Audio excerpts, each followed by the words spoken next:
ప్రపంచాన్ని ఆందోళనకు గురి చేస్తున్న ఉగ్ర బూచి ఇందూరు జిల్లాలో చాప కింద నీరులా వ్యాపిస్తోందా? ప్రధాన నగరాలకే పరిమితమైన స్లీపర్ సెల్స్ ఇప్పుడు నిజామాబాద్ జిల్లాలో కూడా తమ పనులను స్లీప్ గా కొనసాగిస్తున్నారా? ఈ ప్రశ్నలకు అవుననే సమాధానాలు వినిపిస్తున్నాయి.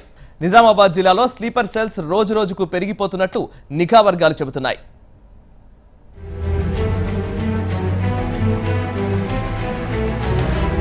స్లీపర్ సెల్స్ ఎక్కడ విధ్వంసం జరిగినా ఈ పేరు ప్రముఖంగా వినిపిస్తుంది. ఎన్ఐఏ అధికారుల కళ్ళు ఇప్పుడు వీరిపైనే ఉన్నాయి. రహస్యంగా సమాచారాన్ని సేకరించి ఉగ్రవాద సంస్థలకు చేరవేసే స్లీపర్ సెల్స్ ప్రస్తుతం రూటు మార్చుకున్నారు. స్వయంగా బరిలోకి దిగి విధ్వంసాలకు వ్యూహరచన చేస్తున్నారు.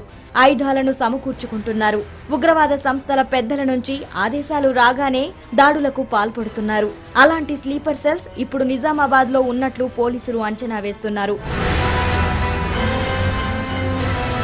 బోధన్ పట్టణంలో 3 అత్యంత సమస్యాత్మక ప్రాంతాల్లో ఒకటైన ఎడపల్లి మండలం నెహ్రూ నగర్లు జాతీయ దర్యాప్తు బృందం జాబితాలో ఉన్నట్లు వెల్లడైంది. ఇక్కడ ఉగ్రవాదులకు సహకరించే వ్యక్తులు ఉన్నారనే సమాచారంతో ఈ 2 ప్రాంతాలపై ఎన్ఐఏ కన్నేసినట్లు సమాచారం. నిఘా వర్గాలకు పక్కా సమాచారం ఉన్నప్పటికీ పోలీసులు అక్కడకు వెళ్లేందుకు సాహసించలేకపోతున్నారు.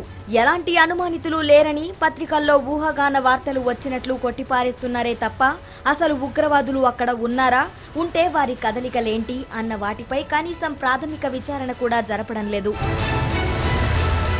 మొత్తంగా ఉగ్రవాదులు నిజామాబాద్ జిల్లాలో ఉన్నట్లు సమాచారం రావడంతో జిల్లా వాసులు ఆందోళన చెందుతున్నారు.